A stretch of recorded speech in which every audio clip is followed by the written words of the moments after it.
Welcome to Yonnie Unfiltered, the podcast where we stop sugarcoating, stop settling, and start leveling up. I am Yonnie Unfiltered, and on this show, we are talking about relationship, money, healing, growth, and the unforgettable truth no one wants to say out loud. If you're ready to raise your standard, take accountability, and become the best version of yourself, you are in the right place. Today, we have a young lady by the name of Marcia. She's willing to give her story and all the journey that she would have encountered in life. So, what I'm going to ask you to do is to get your popcorn and stay tuned because she's ready to give us detailed information of her journey and what she would have faced. Hey, Marcia, how are you? And welcome to my podcast. Hi, Miss Yonnie. I'm okay. How are you?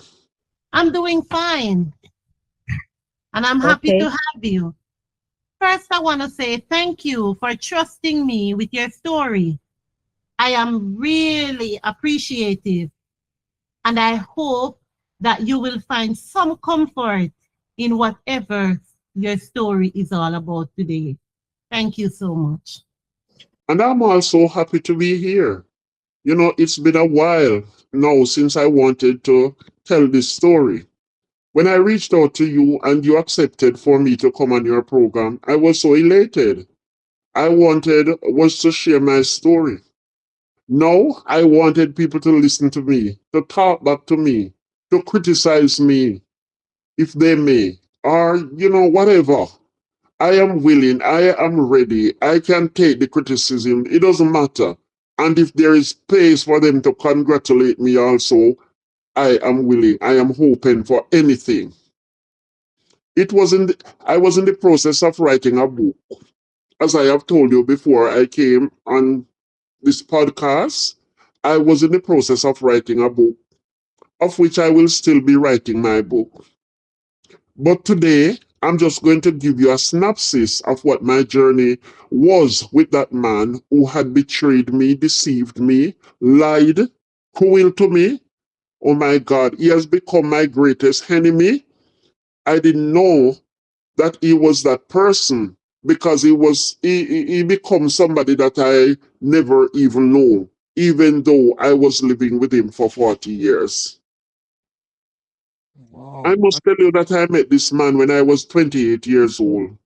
I was not working a 9 to 5 job, as you know, but I was independent. I was an independent woman.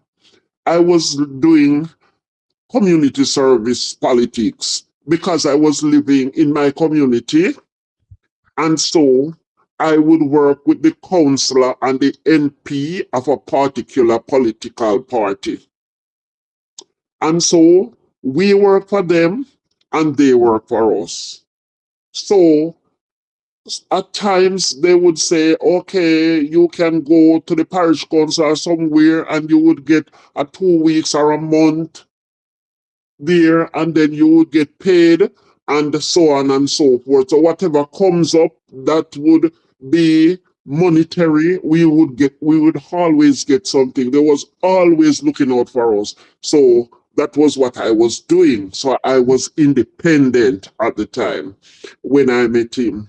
He wasn't doing anything of such because he was working like as a handyman with a man in the community. So it wasn't anything much. And he was also, planting a few things like sugarcane and planting and banana. But it's just a little few something, not anything substantial, not anything that you could live off or anything like that. That was how it was. My income was more. But at the time, we decided, we were young people, so we decided that we would put what we have together and to start a life. So we didn't have anywhere to live because I was living with my parents and he also was living with his parents. So we wanted was to have somewhere for ourselves. So we started to seeking to get a piece of land and to build a little room on it. One room was what we were thinking of at the time because we know that we didn't have money to build big house. So we just say, okay, we'll settle for a room for the time being. And so his mother was telling us that we could come and make the house and is on her land. But I said no, because from I was smaller, I always hear people say, never you go and live at a mother-in-law home. So I did not go. And so we waited because, and at the end of the day, it was very good that I did not go. It was such a blessing to me that I did not go, because if I had gone there, I would have regretted, and maybe today I would not be here to tell you my story. And Okay. so we went ahead and we got a little piece of land and we built one room on it and we moved in together. So when we got together, he got a farm work. He got on the farm work program and started to travel on the farm work. The first time that he went there, he spent 6 months. But before the 6 months could come, at the beginning of the term, he started to complain that he wanted was to come back home because the work was so hard and he couldn't manage it and he wanted to come back home. So if he was to come back home at that time, just tell them that you want to come and leave, they said that he would have breached the contract. So he had to have some sort of something that is substantial to say that, oh yes, I have to go back home because of this. And so when he called and said that I have to go to the Ministry of Labor to tell them something so that they could look into the matter and see that it was suitable. It was, yes, it was something that he really had to come home for. And so I had to plan lies and go to the Ministry of Labor. I didn't even know where Ministry of Labor was, but somebody took me there. And when I went there, the story that I formulated, they buy it, and they decided was to send him home. But eventually, he saw somebody, an ex guy from the community that we were living, and so that person tried to persuade him to stay. And because he was there doing the same thing that he was running from, so they both stayed, and that was why he stayed for that time. So he did the 6 months and came home. In going to the farmer, it makes life a little better. Yes, it was better when he came back because we would get a few things, and he would come home with a little money, so it makes life a little better. But after he came home from that year, I don't know, maybe he was saying that if I go back in the plane, I'm going to die. So he said, okay, I'm going to get baptized. And so he got baptized in the Seventh day Adventist church. And I did not baptize with him because I was involved in the politics. So I did not baptize. And I was not a Seventh day Adventist originally because I used to go to church, but I used to go to Sunday church.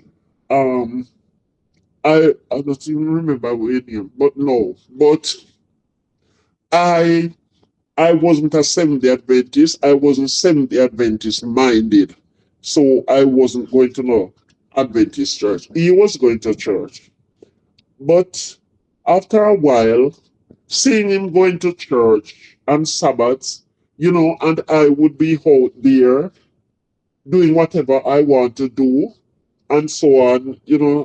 I started to think about it, and then I said, but we are married and we want togetherness. So you know what? I'm going to baptize too, and I'm going to go into the church. So I went ahead and I got baptized, not because I was converted, but just for the unity of the family. So I went ahead and I was baptized. And after that, all the children were also baptized.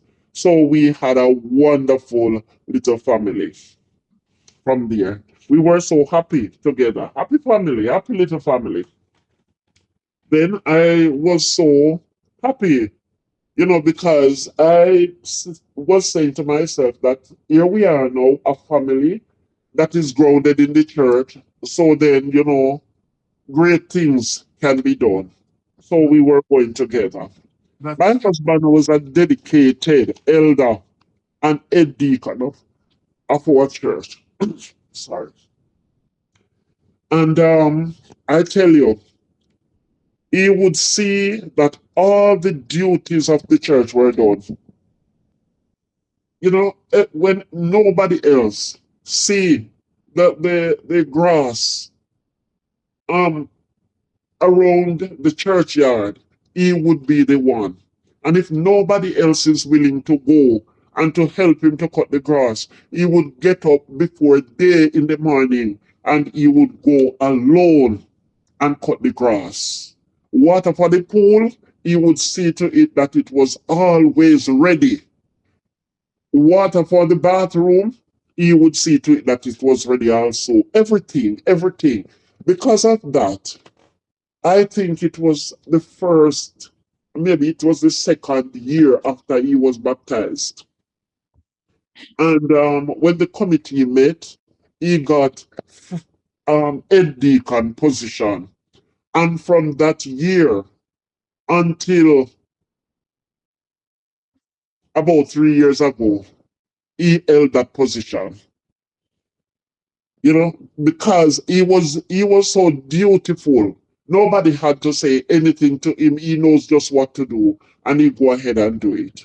He would even make sure that those people that are responsible to clean the church, the inside of the church, the ladies that were supposed to clean the inside of the church, if those people didn't turn up, he would have gone there and he would have done what he could. Maybe he couldn't do it like them, but he would, if he sweep it out and dust it down, but he would have done that also. That was how he was. He would not transact any business on the Sabbath. If it was something very important, it could have been important so till it can't important no more. He would not do it. And if it's something simple, he still wouldn't do it. Simple like, say for instance, we went to the supermarket and forgot something, say salt. And if we don't have any salt to cook on Sabbath, we would have to cook without the salt, or we hide and buy the salt, because if he know that we go and buy the salt on the Sabbath, he would not eat the food. That was how he was. Very serious with his religion.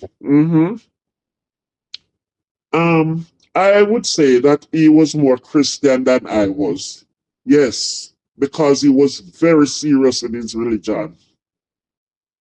Well, maybe at least I must say that was what I thought then. So what I must say now, things was going good, things were going good, no complaining, things were going good. But after a while, he started to complain about the politics. Because let me tell you, the politics is I was of the opposite party that he was from. He like one party, I like one. So he was on the opposite side. So he started to complain about the church and the politics. And really, of a fact, sometimes on Sabbath, I think it's maybe, I don't know if it's 2 Sabbaths out of the month. I would have to go to some executive council meeting. I would have to go in the afternoons, the Sabbath afternoons, because it was on Saturdays that they keep these meetings. And Okay. he would always be complaining. And I really look into myself to and say, this isn't looking good, so I am going to give up the position.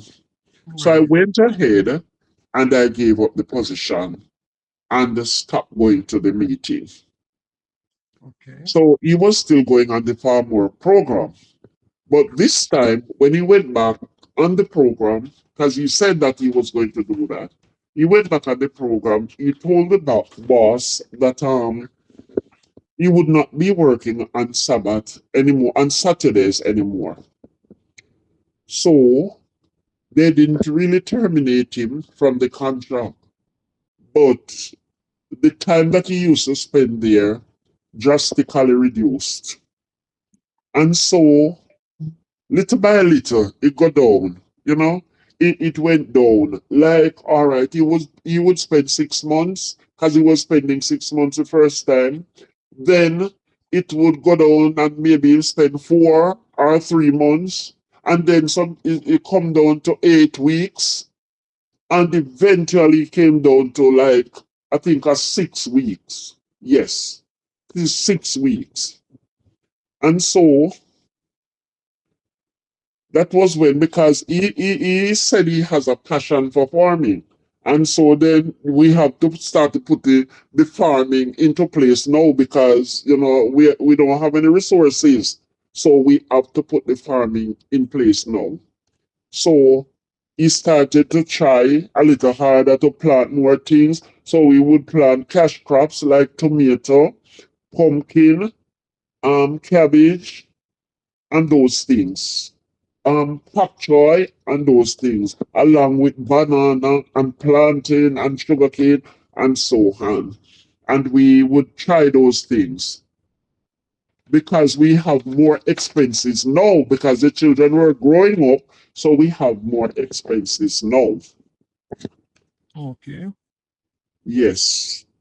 And so what should I say now? When I saw that things were so slow, and there are certain things that we wanted and we didn't have it and all of that, and I thought of going to the market. That was never ever in my thought before now, because I tell you, coming there, I was a person that loved to go out, dress up nice, buy me nice things, them, and fix up and nice and go out. Never thought of going to market. No, never, ever. But here I am with my 4 children, not having any income again anymore. So I have to do what I have to do. So I started out to go to the market. I have to swallow my pride, swallow and go to the market. When I went into the market and I came out back, I started going, I realized that, I can make something out of this, even though it's not a work that I really love, but at least we can make something out of it. So I decided to continue. We had was to be taking the truck, the market truck, and the bus to go, because we didn't have vehicle of ourselves.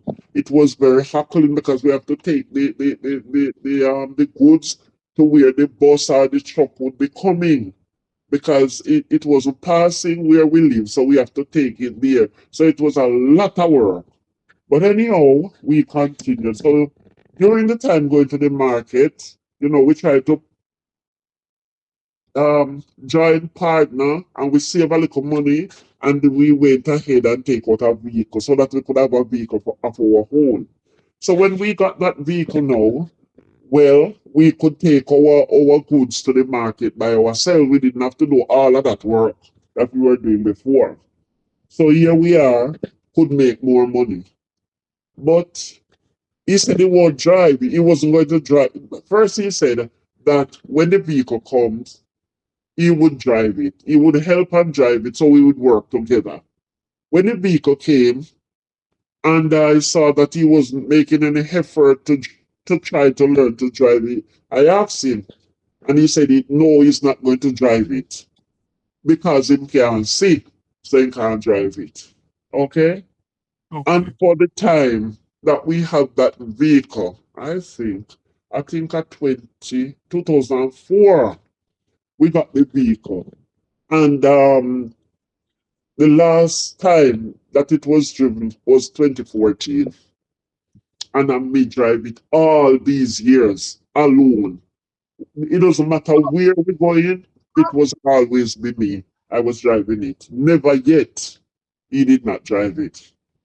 Okay, so I drove the vehicle, I go to the market. So because of that no, because of the ignoring, I did not spend any time at home. Because when I'm not on the road, going to look the load, going to look the goods, I have to be in the market selling. I I used to go to the market 2 times per week, Mondays and Thursdays. So in between, I would have to be out there looking the goods, preparing the goods at the market, and then go to the market. The only day that I have at home was on Saturdays. When I have, sometimes when I'm going out on the road, I would go alone. It all depends on what I was going for. I would go alone. But when I'm going for goods that would be hand tree like jelly coconut or dry coconut or things like those, then I Mm-hmm. would have to have somebody else to go with me. And Oh, I tell you, sometimes it was so difficult to get persons to go with me. Because, sometimes people go, and yes, they will go today, but tomorrow is your business. So you're dedicated to it. You 2 times a week you have to go out there. But persons not going to be like that, and it's not everybody want to do. These people that you find that do these things, they are not easily found because a lot of people not doing it. So it's just a one and few people you find that will do these things. So I had was to be there pleading with them sometimes, begging them to come with me. But at least I did it. I went to the market for 20 years. 20 years of higgling I did just to help with my children, and even then, when I stopped going to the market, they didn't finish school. But anyhow, he was still doing the farming, trying to do sometimes not even the principal money that we spend, we did not get back out of the farming. But he was still going on the farmer program. Each time, sometimes, we get a little money, even out of the market. We get a little money from the market, and we say, okay, so we want to turn it over. So we say, okay, then we are going to buy some stuff, and we are going to plant it back to see if we can get more out of it. Plant it back.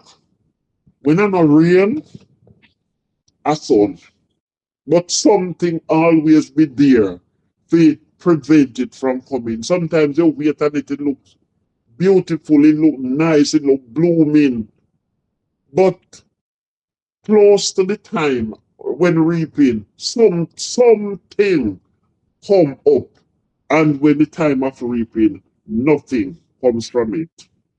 All right. So we're going to pause for a minute. Mhm. Mhm. Okay. So, for those who are listening in, welcome to Yonnie Unfiltered, the podcast where we stop sugarcoating, stop settling, and start leveling up. This podcast is about elevation, standards, self worth, healing, becoming that woman, breaking cycles, outgrowing people without guilt. It's for women who are done playing small, where growth gets real and excuses get left behind. This is Yonnie Unfiltered, and follow me for part 2.